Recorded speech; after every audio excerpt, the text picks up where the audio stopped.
Hey everyone, welcome to the channel where we love to talk about movies. Welcome especially if you're new. Here today we're going to talk about Guardians of the Galaxy Volume 3. I just got back from seeing it in the theaters, so let's dive on in. So in this movie, still reeling from the loss of Gamora, Peter Quill rallies his team to defend the universe and one of their own, a mission that could mean the end of the Guardians if not successful. So this will be a spoiler review. I will be going into details, talking freely about it. But if you want my quick, short, unspoiler opinion, I give this a high B, probably a B plus. I did quite enjoy it, but it didn't at the end of the day do enough to get into like the great category.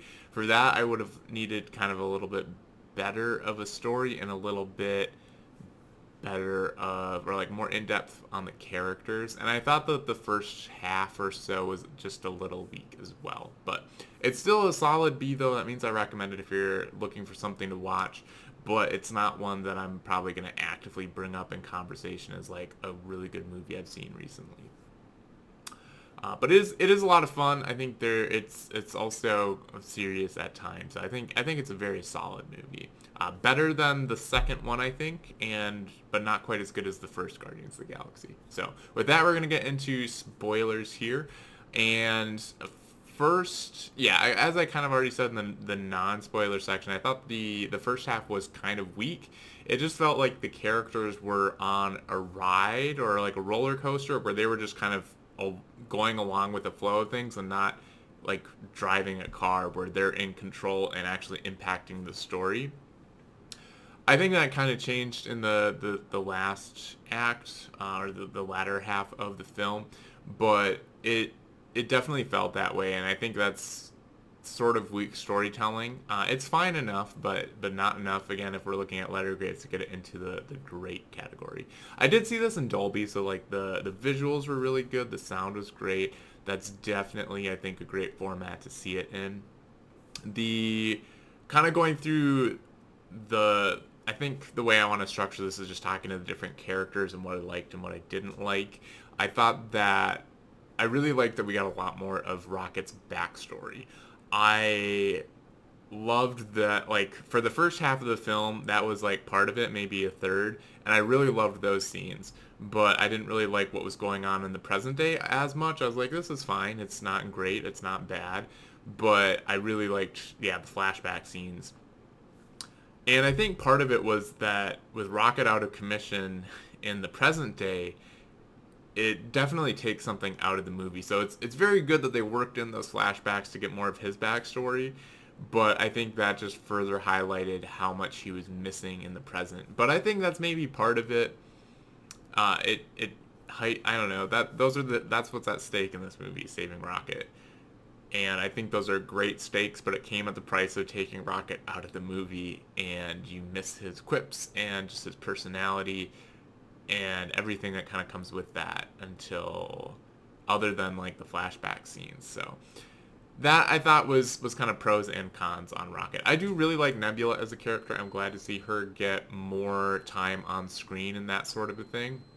So that was great to see her in this and taking more of like a leader role and not just being along for the ride. I thought was great.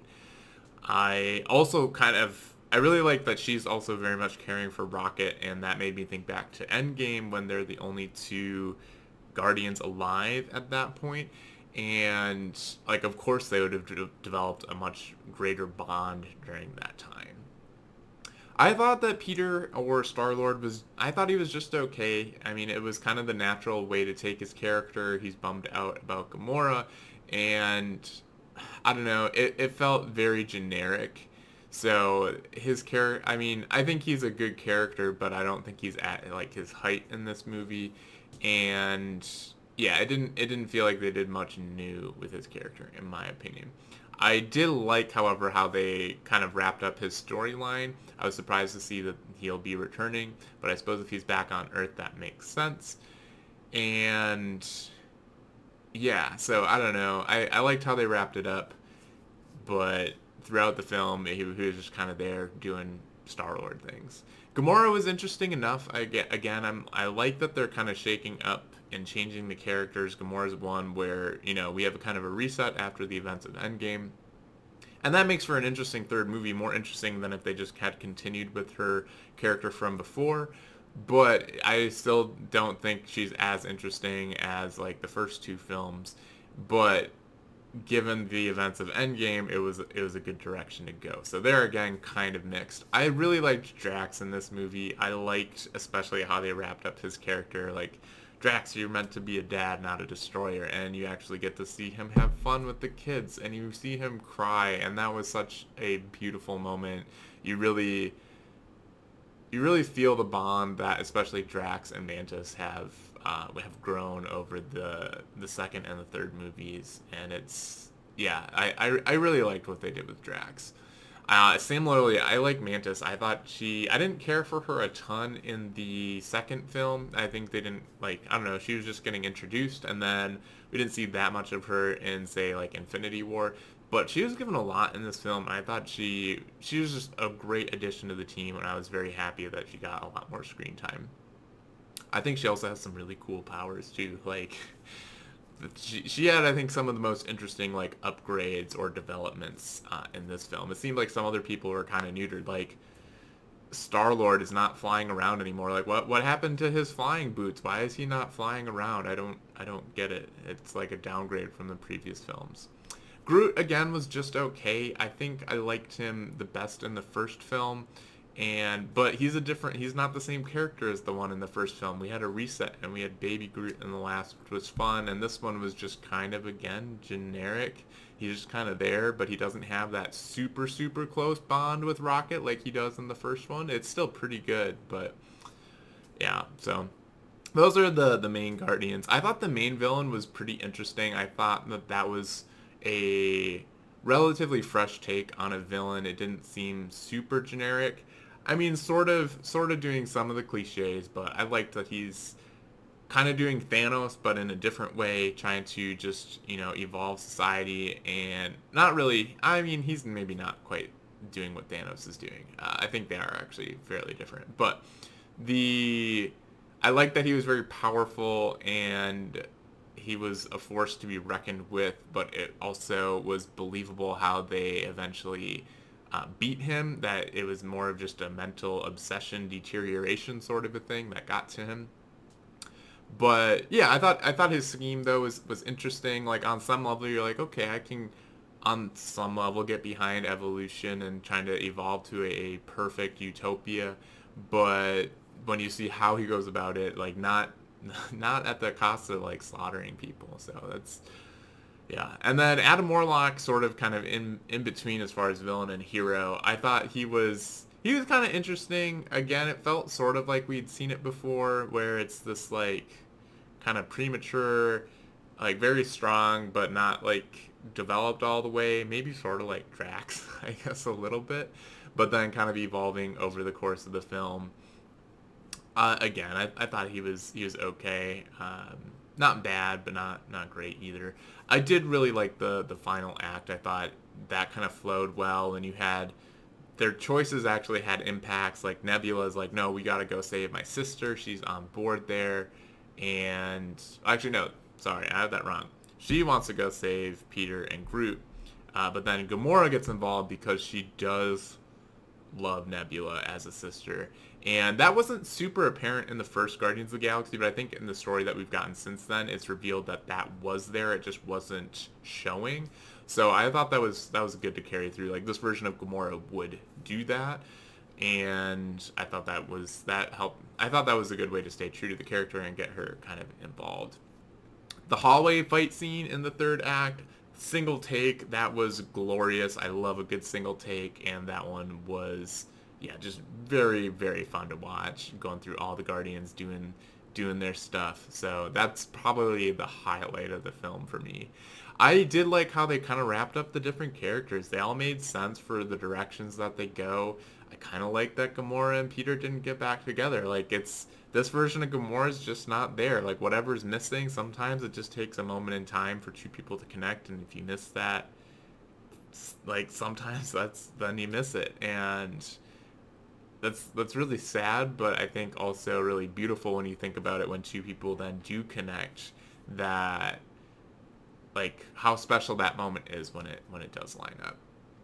You'd think that they'd like carry oxygen masks on them, even more so these days after Yandu went out because they didn't have enough to go around. So when they were like staging Peter to die, I'm like how does he not have one? He's had a helmet in the other movies that serviced as that. Like where how did he get downgraded over the course of the movies? I don't get that. But then it also felt like a cheap death. Like would he really go back for his iPod? Maybe, but I'm like that's not like one as far as I remember as having like super significant like sentimental value. Like I could see it if he was going back for the Walkman that his mom gave him. Okay, but like in this day and age, he knows that iPods are around. He can just get a new one. So for him to like double back for that thing, I'm like eh. And then but then they end up doing a fake death, and that felt kind of cheap. So I don't know. Part of me kind of wanted to see some fatality in this movie to give it a little bit of weight, but I'm also happy to see that the characters survive. So there again, kind of mixed feelings, but yeah, that's I think most of the film. I haven't seen too much of or any of James Gunn's other like films that aren't superhero films. This one I thought the design was very interesting. I thought the colors really popped and stuff. But like when they're breaking into that one place where you have the Nathan Fillion character, like what are these suits that they're wearing? Like who? It was very interesting, like the art direction that they went with this film. I don't think it entirely worked for me, but I will acknowledge that it was interesting and creative, kind of all around, and having different sort of monsters that I don't know. I think it made it easier for slaughtering all of them to maybe not consider them as much.